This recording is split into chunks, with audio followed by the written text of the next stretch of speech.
At long last, Nico will finally speak. Will he say much? We'll find out. But the world's been waiting for the words for Nico Iamaleava as a Bruin.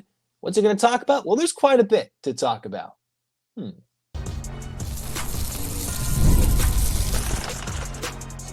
You are Locked On UCLA, your daily podcast on the UCLA Bruins. Part of the Locked On Podcast Network, your team every day.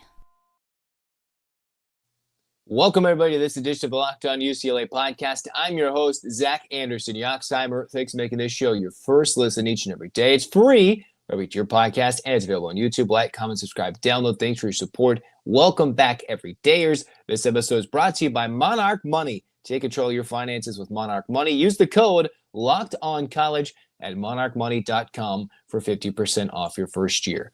Where we get started today, we're talking UCLA, the latest recruiting news, Nico updates. Is he heading to Vegas and what for? UCLA baseball updates. And hey, UCLA women's basketball got a little schedule update as well. Full show today. What we talking about first, Nico will speak. What does that mean? Well, if you've heard the news, UCLA football announced via social media, and you've probably heard it from other sources as well, that the Bruins are sending Nico as one of the 3 athletes to represent the UCLA football program at Big Ten Media Days, which is in Las Vegas. And as I talked with Spencer McLaughlin on Locked On College Football in a segment coming up on his show on Locked On College Football, there's so much that we want to know. We haven't heard a lot from Nico. It's all been about his camp or this and that. The man's going to be able to speak. Now, will it be a script that you're given? Is it he's given a free platform to clear the air? What does that look like other than just a couple of social media posts? No, this is an opportunity to clear the air. And what's funny, though, is this earlier in the week, you had Paul Finebaum, a longtime ESPN SEC, talk show host, talked about how he thinks that Joey Aguilar might have a better year than Nico in Tennessee than where Nico will have at UCLA. Now, the full context is Joey Aguilar needs to have a better season than Nico in 2024, and that was a Tennessee team that made it to the playoff in 2024. While Nico, who could be a year older, a little more mature at the quarterback position, could find himself maybe having similar, if not better, statistical numbers than Joey does at Tennessee. But you got a lot of shots being fired at from people talking about his team.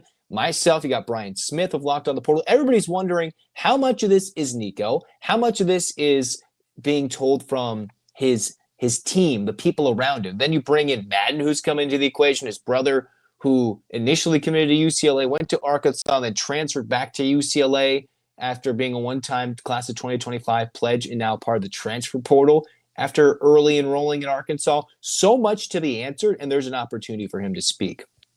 The bigger thing, though, is I think we'll hear more and we'll learn more from Deshaun Foster, right? Deshaun Foster will obviously have a lot of eyes on him, maybe for the flubbing of last year's opening remarks as the first time look for many of the national media to take an eye at him being the head coach at UCLA. What will he say? And again, what I said in the summer previous to now, it's going to be his actions that speak louder than his words. Well, the actions for the UCLA football team was a dreadful start to the 2024 campaign, but how the team stuck together and finished to a near bowling season in 2024 was a testament to how he kept the roster together. Now, the overhaul of the former Chip Kelly predecessors into what his staff is, the recruiting wins, the recruiting victories, and some losses as well, the absolute finagling, if you will, of working the spring transfer portal. How did UCLA find themselves going from, okay, we wonder what 2025 will be, to now we're excited and we're not sure what we're in for? I'm not sure Nico will be able to answer all those questions, but Deshaun Foster certainly has with what he's done with recruiting. So there'll be a lot of eyes on UCLA, a lot more. And don't forget, there'll still be Garrett DiGiorgio. You have John Vaughn, some longtime Bruins, but it's going to be all the eyes on a Nico who is trying to answer to the Tennessee's fan base, to the UCLA fan base, to everybody across the nation that treasures the sport that is college football, and he has an opportunity. Whether he wants to make the most of it as a personal moment, take the pulpit, if you will, and speak all about it. Maybe he takes the high road and just tiptoes around everything. Or maybe he's given a script by UCLA that says, hey, we'll do that. Or as Deshaun Foster said, bring on the haters. We'll see if that all comes together at Big Ten Media Days, but a highly anticipated day. I believe it's July 24th, 25th, one of those when it comes to Las Vegas for the Big Ten Media Days. A lot better than some humongous football stadium and just like weird emptiness and a vast canvas that was the Indianapolis version of Big Ten Media Days. No, throw it to Vegas. They know how to do it. Pac-12, Pac-10 days knew how to do it when it was at Vegas for a very short amount of time. I think that's a good spot for all the Big Ten schools to convene for a very short Big Ten media schedule. And Nico will have all the eyeballs on him. I don't think he'll say much. I think it'll be a lot more to Sean Foster, who can just be like, we're from LA, wear that shirt, walk out, smile, maybe make fun of himself from last year and just talk about what the Bruins have done, which has been absolutely dominating recruiting from the June part of 2026, now that we're in early July of 2025. For the Bruins, overall, they continue to do big things. And now an update on the recruiting cycle, something that is unique. It was confirmed by Bruin Report Online. I saw it reported by Rivals about a week or so ago with Tracy McDaniel about who was kind of hovering around UCLA when it comes to these youngsters moving in. Players here like, oh, are they Bruin? Are they not? Jace Brown. If you remember the name Jace Brown, that's because he was a teammate at Nico Iamaleava. He transferred with Madden to Long Beach Poly at high school. They were both deemed ineligible for the majority of their senior season.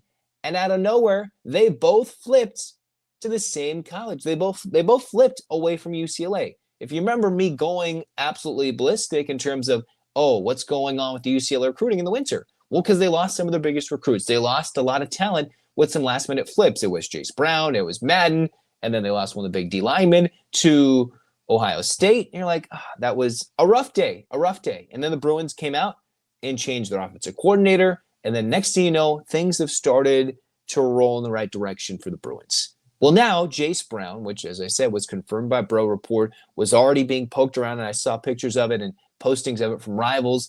Jace Brown is at UCLA.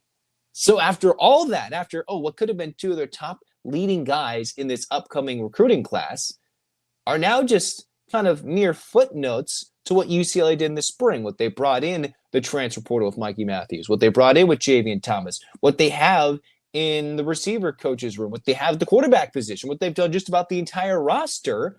What was big news in November, early December, we now look July 2025, and it's like, okay, Madden was a fun, unique addition to the Nico story, but it's the Nico story. You have Jace Brown. Okay, he will be at UCLA, but he's an addition to a room that's already filled with talent, that's already stockpiled with a lot of incoming class of 26 talent. What will he look like in a year from now when he's battling a lot of talent? But it is funny to see the whirlwind recruitment and commitment battle for Jace Brown and Madden, that they still end up, after it's all said and done, starting their college football careers when it comes to a season. We're not talking spring. We're talking about the season at UCLA. Funny enough. So that is crazy turn of events. We're talking crazy turn of events. What does the UCLA baseball program look like next year? A team that is seemingly destined to get back to Omaha on the short list for a national championship. Do they need to hit the transfer portal? Has anybody left the program? Will they even have a home stadium? Do they even have a head coach? Why am I asking those questions? Because those are things, now that we're in July 2025, that are question marks that have not officially been answered as of this recording. Let's talk about those next on Locked On UCLA. Ever wish managing your money felt a little easier? Well, with Monarch Money, it can. Whether you're growing your savings or planning a big purchase, Monarch puts you in the driver's seat. It's like having your own personal CFO that gives you full visibility and control over your finances, because Monarch Money is more than just a budgeting app. It's complete financial command center. You can track all your accounts, investments, and spending in one place. So in addition to managing your money, you're also building wealth. For me, it's like, wait, I'm trying to have all these fun things, have all these fun date nights, try to build with a new relationship while build wealth and try to maintain a budget. It's like, wait a minute. This is just a little too much for me to handle. Well, all of a sudden you go with Monarch Money. It's like, wait, this is how I can handle all the summer fun activities while planning for what the fall brings in the dips and valleys of everything. And that's how I can build my financial goals and make them, attainable. So take control of your finances with Monarch Money. Use the code LockedOnCollege at monarchmoney.com for 50% off your first year. That's monarchmoney.com, code LockedOnCollege for half off your first year. Cruising on into the second segment of Locked On UCLA, we're talking UCLA baseball, a team that is fresh off their first trip to Omaha since they won the national championship in 2013, the only one they have in program history. And it was a wild year if you take a look at the entire academic calendar. You had a UCLA team that was fresh off one of the worst seasons that UCLA has had, back-to-back years with no postseason, 19-33 with some big-time recruits coming in, some recruits heading into their second, third years, and John Savage and the Bruins disappointed at the end of the Pac-12 at what it looked like in its original iteration.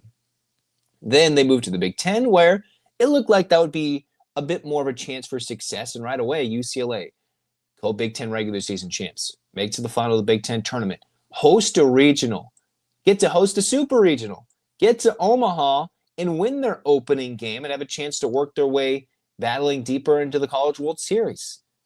Well, all those things happened because John Savage, right, he had to have a complete turnaround. The growth of the freshmen into sophomores led by Rock Chalowski, who's winning Baseball America Player of the Year, all sorts of top accolades. A lot of these sophomore players are a big component and big reasons why UCLA went from mediocre to not even postseason good to contenders, surprising contenders in 25, to national contenders in 26. I was looking at Kendall Rogers from D1 Baseball talking about how UCLA is one of those year in advance 8 for Omaha, where you're predicting well in advance who those 8 teams could be in Omaha this year. There's a lot of craziness, right? He had a couple of Big 12 teams, Big 10 teams, or a Big 10 team of sorts. You had the upstart Murray State Racers making it out of nowhere to Omaha. But still, the Bruins would be a favorite if you look at what they're bringing back next year. You have Rock Chalowski. I've looked at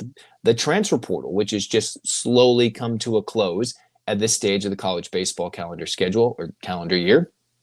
And UCLA hasn't had any major entries into the portal.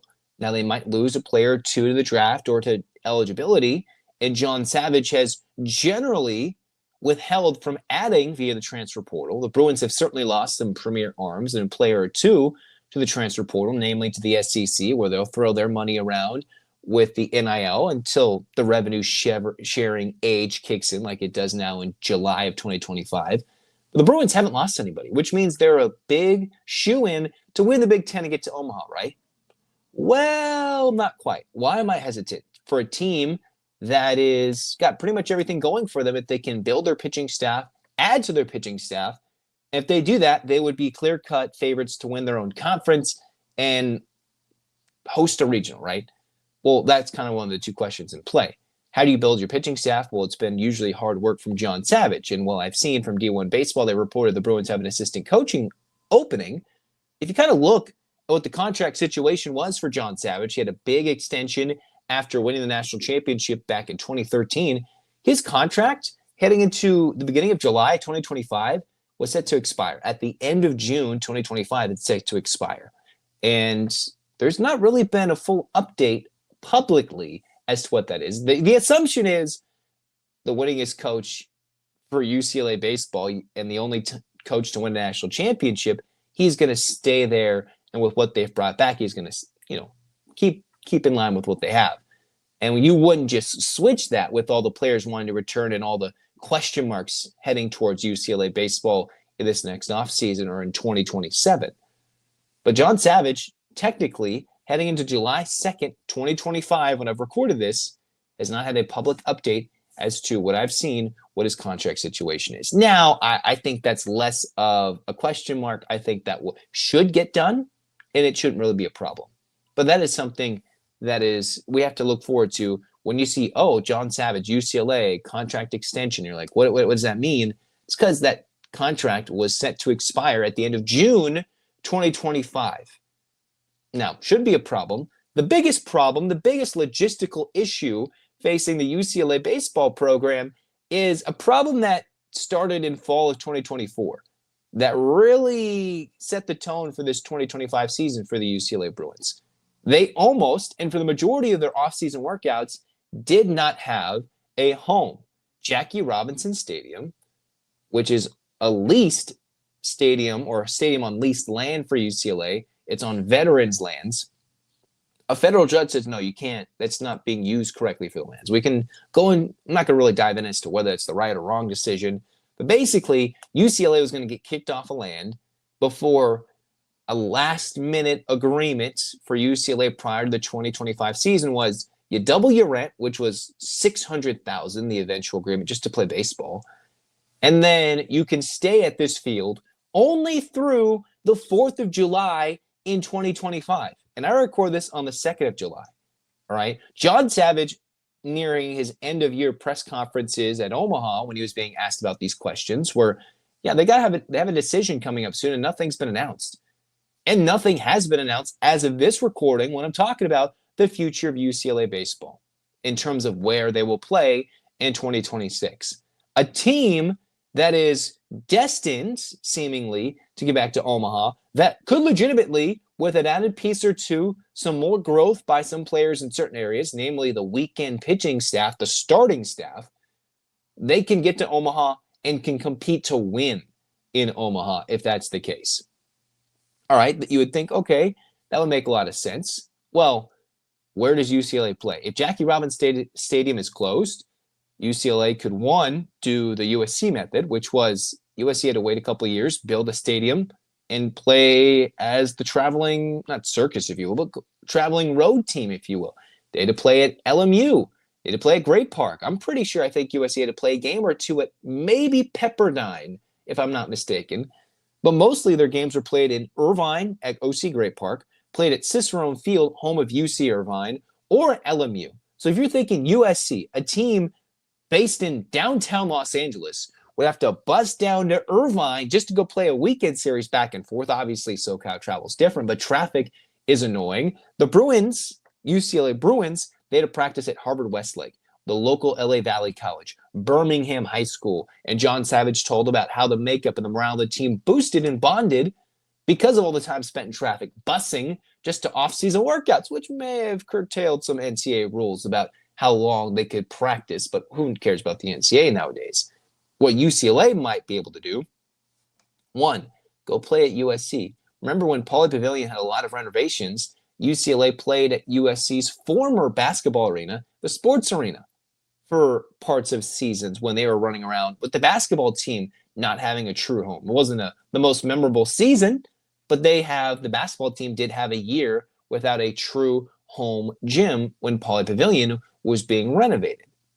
Seems quite a few years ago, but that was the reality. So UCLA could go play at USC. Barf, but, such is their logistics. You could go ask LMU. Maybe you go bug Pepperdine, but Pepperdine has no lights. That would be a problem because you have to play every game during the day.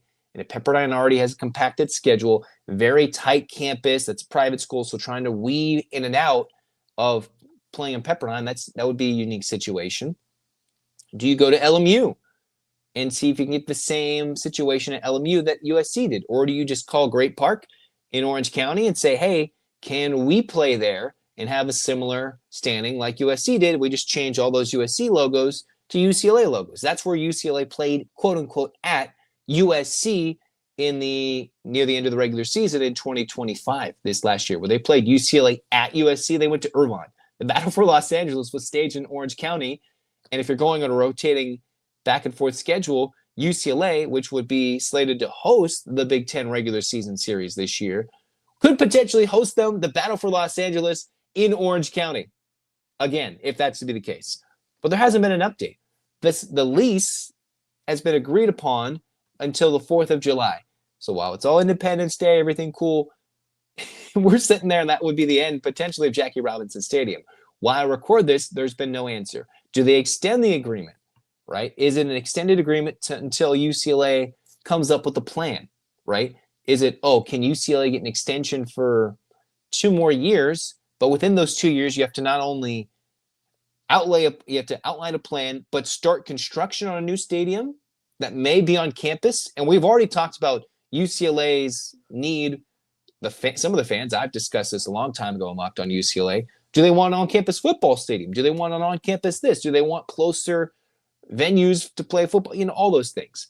While the baseball team is this close to not having a venue, right? They're practicing in parts of Easton Stadium, which is where the softball players play. They had to go to Drake to work out at times. They had to go work around media to lift weights and prepare for their own regional, their own backyard, which you could argue Jackie Robinson Stadium could get some updates to really bring the venue up to, a little more integrity in terms of like, hey, UCLA is like a nationally prominent program. All right. But the future of Jackie Robinson Stadium is really in jeopardy. It already was, but we still at this moment don't have an option. I mean, they don't have an answer. They have options. They just don't have an answer. Are they going to be the traveling Bruins, the road warriors, if you will? Will they get another year? Or are the Bruins played their last ever regional and super regional and clinched the berth to Omaha with a surprising group of Bruins that brought the Bruins back to what they call the greatest show on dirt? Look for those answers to be coming soon, and we'll analyze and talk about that when that becomes a real, actual, concrete story. Next, we'll talk about UCLA women's basketball. They updated what the Bruin women will be doing during Thanksgiving later this fall, and who is an incoming player that we have not talked about, a later signee in the class of 2025. All that next on Locked On UCLA.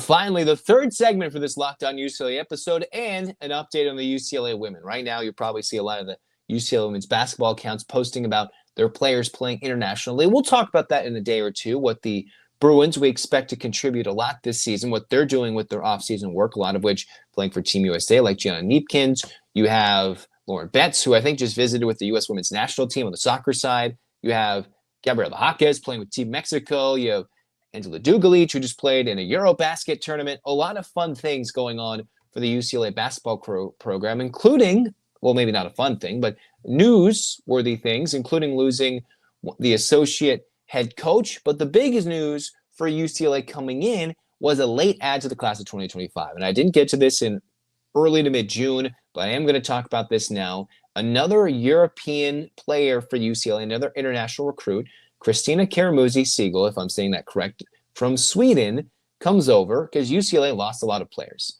Their entire freshman recruiting class from 2024 is all gone. They brought in Lena Bilic, who you expect to be part of the future for the Bruins. And then you have Sienna Betts, who is expected to contribute immediately for UCLA in the post alongside her sister Lauren Betts. Does that mean the Bruins play big? Corey Close. What is the situation for the Bruins? Do they go big? Is it Kneepkens, Charlize Ledger-Walker, using her last year of eligibility? This is the season that UCLA will be running and absolutely riding high for a national championship. They're going to go for it this season. Absolutely. They have to. But they will be losing 7 players like Lauren Betts, Kiki Rice, Kneepkens, who is a transfer from Utah, Charlize Ledger-Walker, utilizing her last year of eligibility after finally recovering from her knee injury almost a year and a half ago at this point, and so on and so forth. Gabriela Jaquez, right? Some of your favorite Bruins are seniors, and they're going to finish their careers going pro, whether it's be in the WNBA, whether it be internationally, or just no more. There won't be a veteran-laden squad after this 25 to 26 year, right? So the Bruins are going to have to hit the class of 26 recruiting very hard, which I've not seen too much news about at this moment in terms of winning recruiting battles, but that's the case. Right now, you've got Christina Karamuzzi-Siegel, who is a 6-foot player that can come in and help this year, but with UCLA losing so many players, you're starting to see a little bit of the future. You got your future post player. Hopefully, Bilic can improve and grow over her freshman campaign. It was sad to see Alina Arnasalo leave, because if Arnasalo stayed, you would have thought her junior campaign, junior to senior years, would have seen a lot of growth for a UCLA international recruit, where she could have been the number 1 option or number 2 option for a UCLA team wanting to keep on the tradition from the number 1 ranked recruiting class for the class of 2022. So on and so forth. The Bruins, they bring in Siegel, who you bring in some of the top players across Europe, and there isn't, in my mind, too much about Siegel. We'll have to find out what the UCLA Bruins are able to do with next year's recruiting class and how much the incoming freshmen help with players like Charlize Ledger-Walker, who is playing in what's going to be her 5th year of college basketball. Now, she missed 1 year, but she gets the super COVID year, having started at Washington State. You get the likes of Angela Dugalich, who's been around for 6 years, 5 years at UCLA once she finishes her career with the Bruins. Vets, 4 years. It'll be 3 years at UCLA. Kiki Rice, 4 years. Gabriela Jaques. And that is a team that is a lot older and has a veteran makeup for the Bruins that is running for the first UCLA NCAA championship in women's college basketball. They won one back in the AIAW, back before the NCAA sponsored women's basketball, but they're trying to win their first NCAA title, get back to a modern championship mentality, and bring it to UCLA, bring it back to Westwood. All right. So the big thing is they have a recruit. And the other thing is for this schedule upcoming this year, they haven't fully gone into detail about it other than releasing the fact that the UCLA women will be heading to Vegas in Thanksgiving. Why? It's the inaugural Players Era Women's Championship. It's an inaugural field. It's got 4 teams, South Carolina, Texas, and Duke. UCLA will be playing Texas on the Wednesday before Thanksgiving. Early game around 11 a.m. Then they'll have more than 24 hours to recuperate, have some Thanksgiving meals, and if they win, they'll play the winner of Duke and South Carolina. And I think every UCLA fan can speak for this. I would love for them to play South Carolina again on a neutral floor, because what kept the Bruins number one for so long? It was their dominant win at Paul Pavilion over South Carolina. And South Carolina is expected to be alongside UConn 1 and 2. I continue to think UCLA, who was a preseason top 3 team a couple of seasons ago, last year was a preseason top 5 team and was number 1 for very, very long, the number 1 overall seed for the first time in program history. The longest unbeaten stretch in all of college basketball belonged to the UCLA women. So I would still think that the Bruins should be on the short list for preseason number 1 team in the country. When you bring back the best post player, one of the 2 best players in all of college basketball, a strong point guard, some of the best guard play, deeper players on the wing and the post, some unique freshman talent coming in, I think UCLA is aiming to be a team that can be number 1 at some point in the season if they are not number 1 to start the year, which they're probably not going to be after losing Janiah Barker, after losing London Jones, and so many players from last year's team. They're going to be like, no, I don't think so. Although I think the Bruins are probably even a little bit better. Not as deep, but a little bit better than last year's team that was number 1, that was a Big Ten tournament champ, that made it to the Final Four. All right, all big goals that were accomplished with this team, mostly with juniors.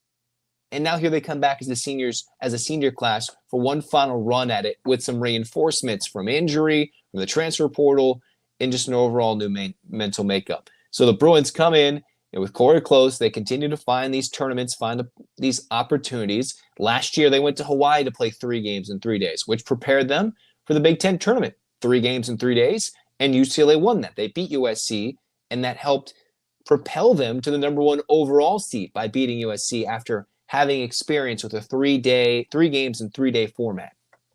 This one, back-to-back days, you have more than 24 hours of rest, neutral site atmosphere, although a lot less travel for UCLA to Vegas than it is for Duke, South Carolina, or Texas. Still, that's the situation. But a big-time, maybe prime-time opportunity, depending on what you're going to be doing when you're gobbling up the turkey or your festivities with the family around that time on November 26th to 27th of 2025. You think about that time last year, that's when UCLA did play South Carolina. Not on Thanksgiving, but around that time. And then UCLA was like, oh, we're number 1, number 2, based off the dominance that they showed against the team that made it to the national championship, which was South Carolina. And the Bruins dominated them early in the season. So I'd love for UCLA to beat a Texas team that was battling for a 1 seed last year. You have Duke, who is battling for the same in South Carolina. That's a loaded 14 field. And if the Bruins can win that mini 2-game tournament, next thing you know, you've got to be a 1 seed. You have to build your resume in that tournament. If not just winning 1 game, winning both games. And I want to see UCLA, South Carolina in the final. That's what I want to see. We'll see how it plays out. But that's why we stick around with Locked On UCLA. Like, comment, subscribe, download. A couple of Bruin prospects looking to commit either to UCLA or elsewhere in the football realm. Maybe the Bruins start building some more headway, gaining some ground with them 26 recruits basketball-wise. And hey, there's so much more to talk about, including with UCLA men's and women's basketball, softball, everything, baseball, so much more. Like, comment, subscribe, download. Hands up, Bruins fans. 8 clap time, baby. And 1, 2, 3, 4, 5, 6, 7, 8. UCLA. UCLA, fight, fight, fight. This has been Locked On UCLA. Zach signing off. Go Bruins.